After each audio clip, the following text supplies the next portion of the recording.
so I'm about to jump into the UPS store. I just want to make a brief video. My name is Matthew Armstrong with Ditch Your Box. Be free, know truth, and keep it playful. I just wanted to talk briefly with you about the new direction that I'm going to take. I'm going to jump out of my own box and share with you a lot more with regards to the only true solution to the situation we face in this world. Now, it's true that pretty much everything you've been taught about the way the world works is a lie. We live inside of a giant theater of staged actors, scripts, that whether you're talking about brand marketing strategies or public relation campaigns or think tank agendas, everything around us and the direction of the world and the way it's shaping up, it isn't just spontaneous. It is coming from the collaborative efforts of individuals who have certain values. And while we can discover the lies and catch them in their lies over and over, we can find out right in front of our face, even the stuff that's pretty obvious on the surface, like how hard the media worked with the government to sell us to go to Iraq. We still didn't want to go to Iraq. We didn't want the Iraq war. And they pushed hard. They fabricated news. They fabricated evidence. They showed us pictures of the mobile weapons labs. They showed us, nuclear explosions and said, we don't want us waiting to be, we wait too long and we end up dead from a weapon of mass destruction, which didn't exist. The media went along with all of that. We find out none of it was real. What are the consequences? Who's in jail? What's changed? Who stopped listening to the media? And then the next time they tell you what's important or how you're supposed to think it's ridiculous for someone to bring up conspiracies, maybe you should remind them that they're not really to be trusted. But even if you understand the truth about these lies, and they go deep, whether we're talking about the banking system, whether we're talking about nation states, history, secret societies, skull and bones, all that stuff, you can learn the truth about what's going on in the world. But it won't actually get to the root of the problem. And the reason why is because the root of the problem isn't to be found in the ultimate secret society or who's really controlling things from the top. Even if you were to know, even if you were to discover the true, the most powerful group, and we can get pretty close with pretty good confidence to at least some of the key players.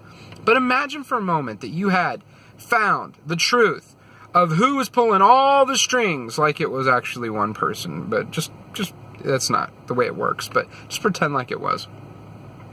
Let's say you figured that out. Now you know who that person is. Congratulations. What does it change? It doesn't change shit. See, we have been conditioned to accept the idea that knowledge is power. That somehow by people knowing things, that is the ability for information to change people is where our whole society has moved towards. And we've simultaneously made it ridiculous or a waste of time or made fun of people who were, instead of talking about information, they were talking about how you deal with how to act in the world. You see, the real issue isn't a conspiracy of individuals who are behind this current world system. And we know those individuals exist. We can point to many of the groups. We can point to many of their plans. They've written it down. They've written books. They talk about this stuff. From Edward Bernays and the book Propaganda in the early 1920s to the Club of Rome, the First Global Revolution. These books exist. You can check them out. To Technocracy, book by Zbigniew Brzezinski, The Grand Chessboard. But the real conspiracy is that They don't want you to know. The forces of darkness do not want you to know that the key to unlocking the prison is right within your heart. You and I have both the solution to the problem and the problem itself. And that is what they don't want you to know. And I'm going to break it down for you the best way I know how. And I will tell you, I'm completely biased here. I believe there is an unwavering goodness, a goodness that is not based on conditions, something greater than ourselves, an intelligence behind the universe. Okay? I've experienced it firsthand, and it's made me very biased for the good of mankind. I want to bring you hope. I want you to experience, though, not just through words, not just through ideas. I want you to experience firsthand this experience of transformation that you discover is the foundation to any real change. Because unless we get to that place where we actually deal with what makes people act the way they act, what makes someone trustworthy, what is it that makes the kind of person that is willing to be vulnerable when they've made a mistake and admit it? What kind of person is it that doesn't just seek to justify themselves? Because as innovative as humanity is to create solutions, and there's many, I'm very proud of us for that, we're not nearly as innovative as we are excuse makers. And we're really innovative, so that tells you a lot about how good we are at making excuses. So even within your best conceptions of what this world system should look like, if you're not willing to face the reality of the values that people hold that dictate their choices, if we're not talking about the quality of the people that stand behind all of this mess, the common denominator is people. The quality of the people. You could have any system you can devise, and whether it's good or not isn't going to come down to the legislation or the rules. It's going to come down to the quality of the people. And even if you haven't noticed, maybe our best conceptions, such as a constitutional republic with a Bill of Rights and all of that, if you leave out the necessity for individuals to cultivate the sort of moral responsibility, there is no lack of individuals who will hide their intentions and manipulate your system in order to gain power over you. That's just the way it is. That's the way we are.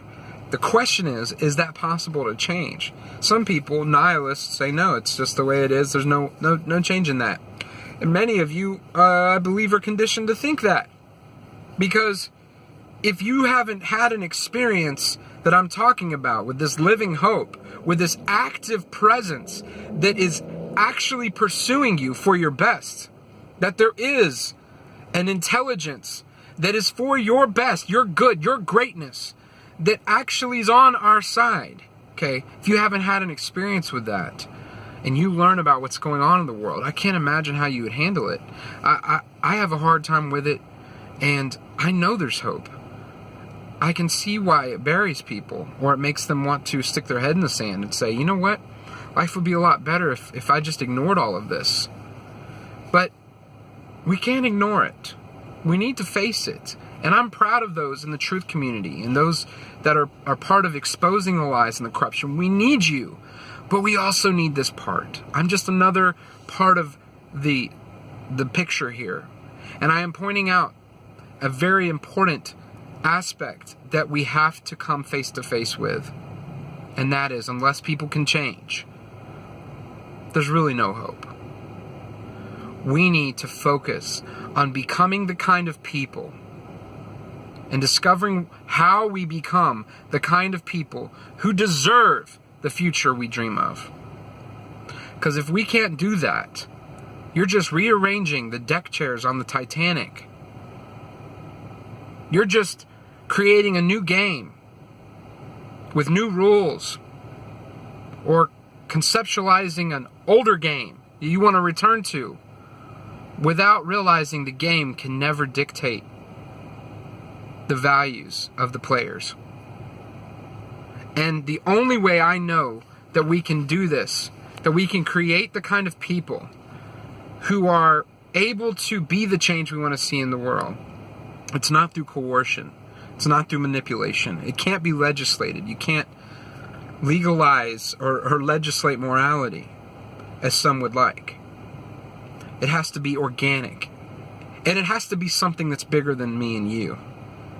And I know that it is. It is bigger than me and you. And it's the reason I'm talking to you now. It's the reason I have hope. It's the reason why I can look that evil, the most corrupt, vile evil in the face with love and say, you do not have power over me. I hope you enjoyed this. Leave a comment below if you dig what I'm saying.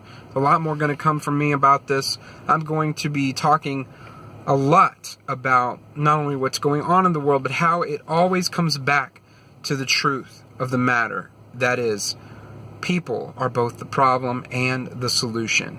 We have to be willing to face this. I hope you join me. I'm going to get into all kinds of spirituality like you've probably never heard before. I'm going to ruffle some feathers. I'm going to talk about why Christians would shit their pants if Jesus was to come back right now, and why atheists and those who think that they've settled the case on spirituality and things like who Joshua, Jesus is what he's known by now, what he's about. I like to break some shit up and at the same time inspire something to grow, maybe regrow. Okay, talk to you again. Peace.